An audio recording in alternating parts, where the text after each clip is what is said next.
So where do you stand on this? Well, not just because he was my former boss, but Ken Starr is right and Preet Bharara is wrong. All right, tell me why. Because, again, the president is the executive branch. He doesn't have to have a reason to fire a director.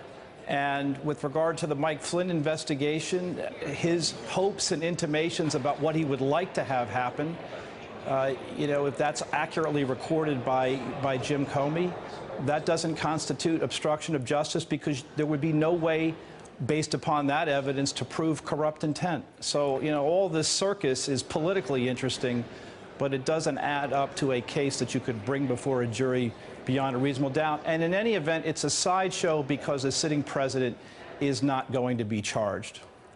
The president's chief accuser right now appears to be the former director of the FBI from last week's testimony.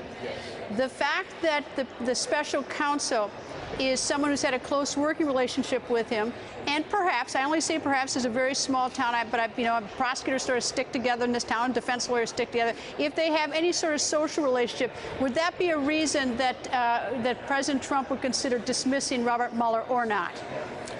Well, it might be the basis for a manufactured one, but I assume that both gentlemen, even though they are close friends, are not going to have contact with regard to the substance or subject matter of the investigation. And I think that's probably enough said in that regard. I mean, look, they've both been through this drill before many times. Bob Mueller knows how to act appropriately. There's no basis to believe that that would ever be an issue. Again, in the political process and for public consumption, you can always try, attempt to make an argument that because they're close friends that a personnel decision has to be made. But I mean, you led the piece with the argument that the president's lawyers haven't ruled out removing Bob Mueller as special counsel, and yes, the president does have that authority. But, more importantly, they haven't ruled it in either. I don't see any reason to think that that would occur, but you never say never.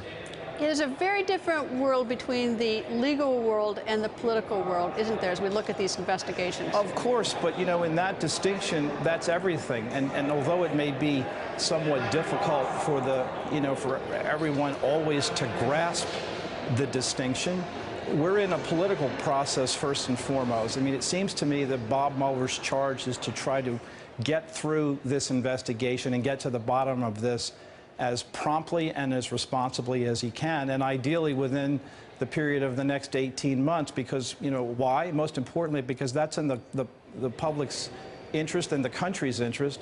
And it also is, doing a disservice, it seems to me, to the president to have this thing and allow this thing to hang over his administration, because it potentially does damage to the country in the interim. And that's why it's important that we get to answers with regard to collusion or not, to the question of whether or not Michael Flynn made false statements or not, whether cases should be brought or not, and a report ultimately, presumably, to Congress after it's approved by the Deputy Attorney General, so that the public can find out and take the measure of what's happened here. Hey there, I'm Chris Hayes from MSNBC. Thanks for watching MSNBC on YouTube. If you want to keep up to date with the videos we're putting out, you can click subscribe just below me, or click over on this list to see lots of other great videos.